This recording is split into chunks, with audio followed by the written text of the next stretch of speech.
semua, perkenalkan kami dari kelompok 7. Di sini kami akan memperkenalkan diri kami masing-masing. Perkenalkan, nama saya Radio Prevera dari absen 25. Perkenalkan, nama saya Raisa Isnaini dari absen 26. Perkenalkan, nama saya Rani Adela Septianingrum, absen 27. Perkenalkan, nama saya Rewinda Amelia Dwiraka, absen 28. Selamat menyaksikan. Korosi adalah kerusakan atau degradasi logam akibat reaksi redoks antara logam dengan berbagai zat di lingkungannya yang menghasilkan senyawa-senyawa yang tidak dikendali. Dengan saya Adela, kali ini saya akan menjelaskan tentang faktor-faktor yang menyebabkan korosi. Yang pertama ada air dan kelembapan udara. Udara lembab yang banyak mengandung uap air akan mempercepat berlangsungnya proses korosi. Oke, jadi yang pertama kita ada bahan berupa air biasa. Kita sediakan 2 gelas karena yang satu untuk terbuka dan yang satu untuk tertutup. Kemudian yang kedua ada minyak goreng. Kita juga menggunakan 2 gelas, yang satu untuk terbuka dan tertutup. Dan juga ada air garam, kita juga sediakan 2 sama untuk terbuka dan tertutup. Kemudian ada larutan KOH, kita juga sediakan 2. Kemudian ada air cuka, kita juga sediakan 2 gelas. Kemudian ada air yang sudah dicampur dengan tawas, juga ada 2 gelas. Dan juga yang terakhir ada HCl, juga kita sediakan 2 gelas. Kemudian ada juga plastik, beberapa plastik untuk menutup gelas-gelas yang perlu ditutup. Dan juga ada karet, beberapa karet untuk membantu supaya plastik ini bisa tertutup dengan rapat. Dan juga ada beberapa paku sebagai media korosifnya. Sekian ya. Yang pertama kita ambil dulu beberapa paku. Nah, satu paku bisa kita masukkan ke masing-masing larutan. Yang pertama kita masukkan dulu ke air biasa.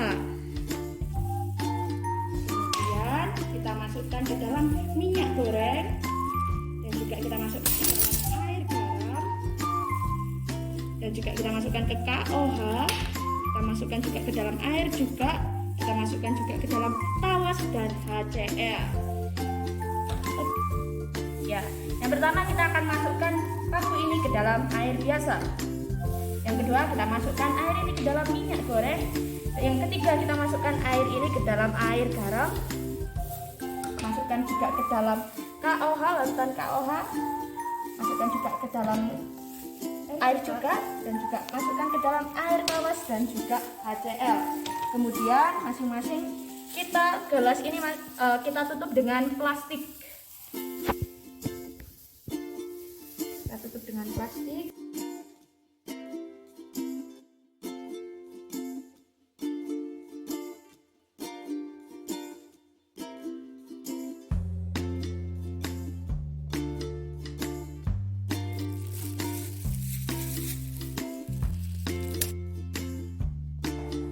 Kami juga punya 2 sampel. Yang pertama dalam kondisi tertutup dan yang kedua dalam kondisi terbuka. Air cuka dalam kondisi tertutup tentunya memiliki kelembapan udara yang tinggi. Ketika kelembapan udara tersebut tinggi, otomatis reaksi korosifnya juga lebih cepat dibandingkan kondisi yang terbuka. Minyak goreng. Penggunaan minyak dapat menghambat korosi karena minyak dapat menghambat kontak langsung antara besi dengan oksigen dari air sehingga korosi tidak akan terjadi.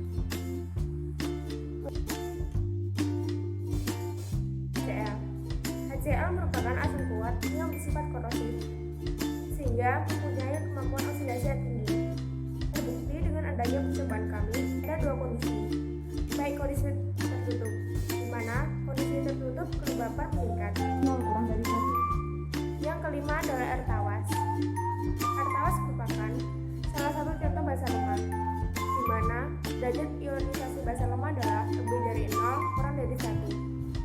Hal ini membuktikan basa lemah termasuk dalam elektrolit 5, sehingga dapat disimpulkan tingkat korosif paku dalam air tawas tidak terlalu tinggi, bahkan tidak terjadi korosi.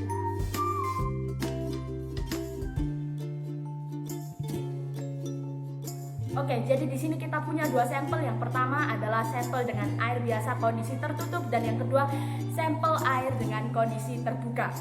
Dan sudah dijelaskan seperti yang di awal tadi bahwa salah satu faktor yang mempengaruhi korosif adalah kelembapan udara. Di mana ketika kondisi air biasa ini tertutup, otomatis kelembapan udaranya semakin meningkat. Di mana meningkatnya kondisi kelembapan udara tersebut akan mempercepat reaksi korosif. Kemudian untuk yang posisi terbuka, tentunya akan lebih lambat dibandingkan dengan kondisi yang tertutup. Untuk keadaan tertutup, kelembapan udara meningkat sehingga korosi terjadi lebih cepat dibandingkan dengan kondisi yang terbuka.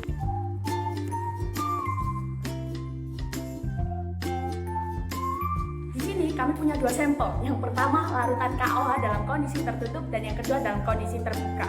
Dalam kondisi tertutup tentunya kelembapan akan meningkat. Ketika kelembapan tersebut meningkat, pastinya akan mempercepat yang namanya reaksi korosi dibandingkan dengan kondisi terbuka.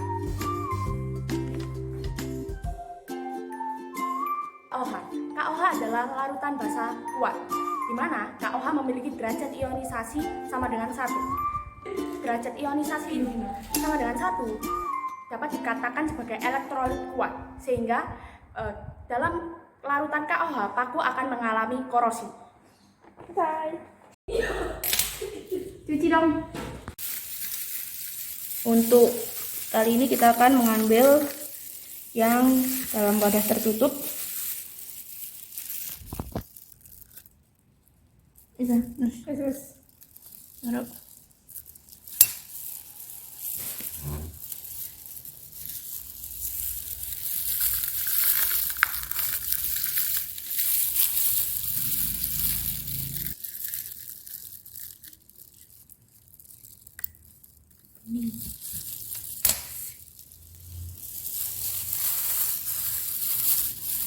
Larutan HCl-nya.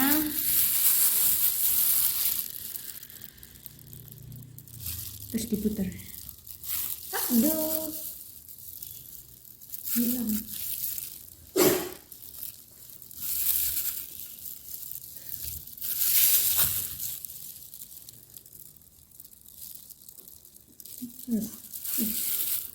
Sekarang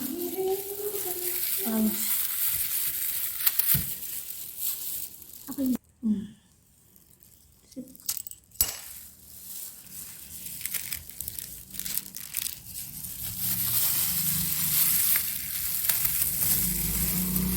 Ditambah full.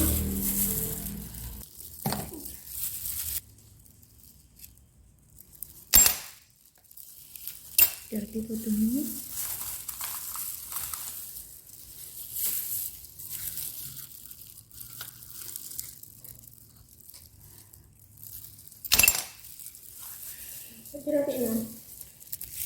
Dari kelompok kami, kurang lebihnya mohon maaf apabila kita ada kesalahan kata ataupun kata-kata yang menyinggung hati.